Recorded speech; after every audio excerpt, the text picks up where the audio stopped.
રાહુલ ગાંધીની ગુજરાત યાત્રા અને રાષ્ટ્રીય સંમેલન બાદ હવે કોંગ્રેસ ઊંઘમાંથી જાગ્યું છે। ગુજરાતભરમાં કોંગ્રેસને ફરી ઊભી કરવા માટે લોકો પ્રયત્ન કરી રહ્યા છે।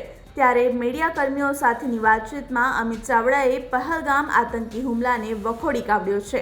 તેમણે વધુમાં જણાવ્યું કે જે લોકો દેશની બહારના છે અને ગેરકાયદેસર રીતે દેશમાં વસવાટ કરે છે તેવા લોકો સામે કાર્યવાહી થવી જરૂરી છે। આતંકવાદ સામે લડવામાં સરકાર જે પણ પગલાં લેશે તેમાં કોંગ્રેસ સરકારની સાથે છે। હવે લાલ આંખ બતાવવાનો અને 56ની છાતી બતાવવાનો સમય આવી ગયો છે। દેશની સરહદોમાંથી આતંકવાદીઓ આપણા દેશમાં આવે અને પહેલગામમાં જે રીતે આતંકવાદીઓ દ્વારા નિર્દોષ લોકો પર ગોળીબાર કરીને લગભગ 28 જેટલા લોકોને મોતને ઘાટ ઉતારવામાં આવ્યા। આ આતંકવાદી કૃત્યને કોંગ્રેસ પક્ષ સખત શબ્દોમાં વખોડે છે। આતંકવાદનો કોઈ ધર્મ નથી હોતો, કોઈ રાષ્ટ્ર નથી હોતું। જે પણ આતંકવાદી કૃત્ય કરે એને ક્યારેય માફ કરી શકાતું નથી અને એટલે જ કોંગ્રેસનું નેતૃત્વ અમારા નેતા રાહુલ ગાંધીજી પણ કાશ્મીરમાં જઈ અને આતંકવાદ સામે લડવાની પક્ષની કટિબદ્ધતાને વ્યક્ત કરી છે।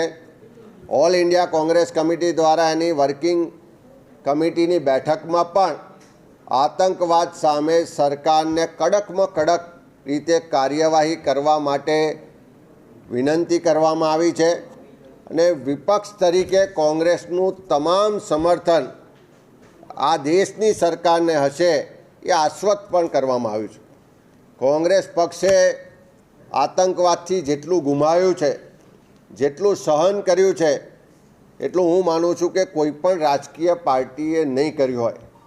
આ જ આતંકવાદની સામે પગલાં લેતા લેતા આપણે દેશના પૂર્વ વડાપ્રધાન સ્વર્ગસ્થ ઇન્દિરાજીને પણ છાતીઓ પર ગોળીઓ ખાતા જોયા છે।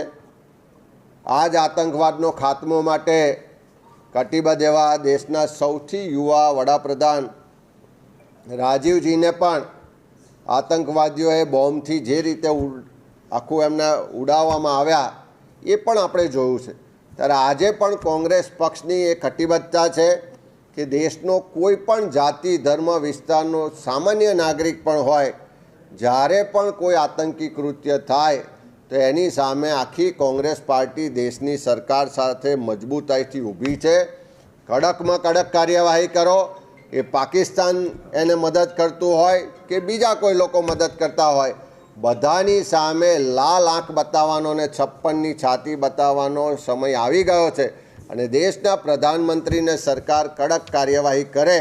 કોંગ્રેસ પક્ષ આ આતંકવાદના ખાત્મા માટે જે પણ પગલાં લેવાના થાય એના માટે સરકારની સાથે છે અને આવનારા દિવસોમાં દેશમાં આતંકવાદનો ખાત્મો થાય, આતંકવાદને પ્રોત્સાહન આપનારી વિચારધારાઓ જે છે એનો ખાત્મો થાય, એના માટે કોંગ્રેસ પક્ષ કટિબદ્ધ છે।